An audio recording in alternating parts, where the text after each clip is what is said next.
नमस्कार, मैं अंजना और आप देख रहे हैं न्यूज सर्कल। आइए बढ़ते हैं आज की बड़ी खबर की ओर। ईरान इजरायल तनाव में मिसाइल हमलों से लेकर ट्रंप की चेतावनी तक अब तक क्या क्या हुआ। ईरान और इजरायल ने बुधवार को एक दूसरे पर नए मिसाइल हमले किए। इसके साथ ही दोनों पुराने दुश्मनों के बीच संघर्ष छठे दिन में प्रवेश कर गया है। इस बीच अमेरिकी राष्ट्रपति डोनाल्ड ट्रंप ने ईरान से बिना शर्त आत्मसमर्पण करने की बात कही है। इजरायली सेना ने कहा कि बुधवार सुबह कुछ घंटों में ही इजरायल पर ईरानी मिसाइलों के 2 हमले हुए। इससे पहले इजरायल ने तेहरान के निवासियों से शहर खाली करने के लिए कहा था ताकि उसकी वायुसेना ईरानी सैन्य प्रतिष्ठानों पर हमला कर सके। ईरानी समाचार वेबसाइटों के मुताबिक तेहरान और राजधानी के पश्चिम में करज शहर में विस्फोट की आवाजें सुनी गई। ट्रंप ने मंगलवार को सोशल मीडिया पर चेतावनी दी कि अमेरिका का धैर्य खत्म हो रहा है। उन्होंने ये भी कहा कि फिलहाल ईरान के सर्वोच्च नेता अयातुल्लाह अली खामेनेई को मारने का कोई इरादा नहीं है। हालांकि ट्रंप की टिप्पणियों से ईरान के खिलाफ उनका गुस्सा साफ जाहिर होता है। वह इस बात पर भी विचार कर रहे हैं कि ईरान के साथ अमेरिकी भागीदारी को और गहरा किया जाए या नहीं।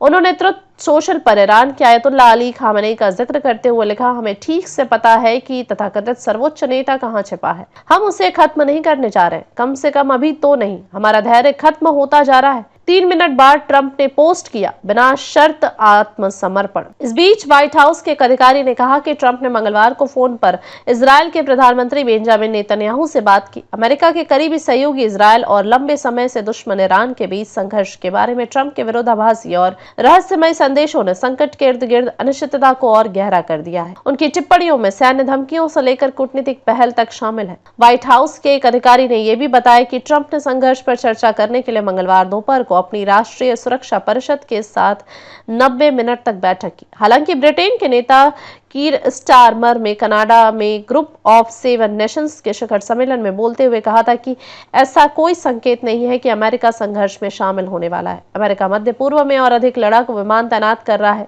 युद्धक विमानों की तैनाती भी बढ़ा रहा है। 3 अमेरिकी अधिकारियों ने कि अमेरिका सेना ने उत्तर पूर्वी सीरिया में स्थित 2 और ठिकानों से वापसी कर ली है, जिससे सैनिकों की संख्या में तेजी आ गई है। इस बारे में अमेरिकी समर्थित सीरियाई कुर्द बलों के कमांडर ने कहा कि इससे इस्लामिक स्टेट को फिर से उभरने का मौका मिल रहा है।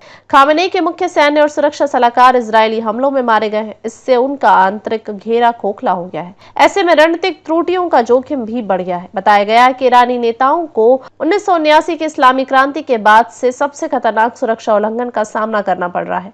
देश की साइबर सुरक्षा कमान ने अधिकारियों को संचार उपकरण और मोबाइल फोन का उपयोग करने पर प्रतिबंध लगा दिया है। ईरानी मीडिया ने बताया कि इजरायल ने ईरान के डिजिटल बुनियादी ढांचे के खिलाफ बड़े पैमाने पर साइबर युद्ध शुरू किया है। जब से ईरान समर्थित हमास ने 7 अक्टूबर 2023 को इजरायल पर हमला किया और गाजा युद्ध शुरू किया, तब से खामेनेई का क्षेत्रीय प्रभाव कम हो गया है। इसकी वजह यह है कि इजरायल ने ईरान के प्रॉक्सी को नष्ट कर दिया है। इसमें गाजा में हमास से लेकर लेबनान में हिजबुल्लाह, यमन में ह्यूती और इराक में मिलिशिया तक शामिल है। ईरान के करीबी सहयोगी सीरिया के निरंकुश राष्ट्रपति बशर अल असद को भी हटा दिया गया है। इजरायल के हमले की शुरुआत से पहले संयुक्त राष्ट्र परमाणु निगरानी संस्था अंतर्राष्ट्रीय परमाणु ऊर्जा एजेंसी के 35 देशों के बोर्ड ऑफ गवर्नर्स ने लगभग 20 वर्षों में पहली बार ईरान को अपने अप्रसार दायित्वों का उल्लंघन करने वाला घोषित किया। IAEA ने मंगलवार को कहा कि इजरायली हमले ने नातांज सुविधा में भूमिगत संवर्धन हॉल को सीधे निशाना बनाया। इजरायल का कहना है कि अब ईरानी हवाई क्षेत्र पर उसका नियंत्रण है। आने वाले दिनों में अभियान को आगे बढ़ाने का इरादा है। हालांकि इजरायल को फोर्डो जैसे परमाणु स्थलों को नष्ट करने में संघर्ष करना पड़ सकता है, क्योंकि वह जमीन से काफी गहराई में स्थित है।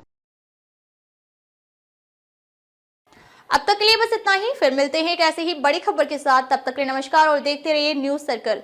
अगर आपको वीडियो पसंद आई हो तो लाइक करें व शेयर करें। ऐसे लेटेस्ट अपडेट पाने के लिए बेल आइकन प्रेस करना ना भूलें। अगर आप हमें फेसबुक या फिर इंस्टा के माध्यम से देख रहे हैं तो हमारे पेज को फॉलो जरूर करें। धन्यवाद।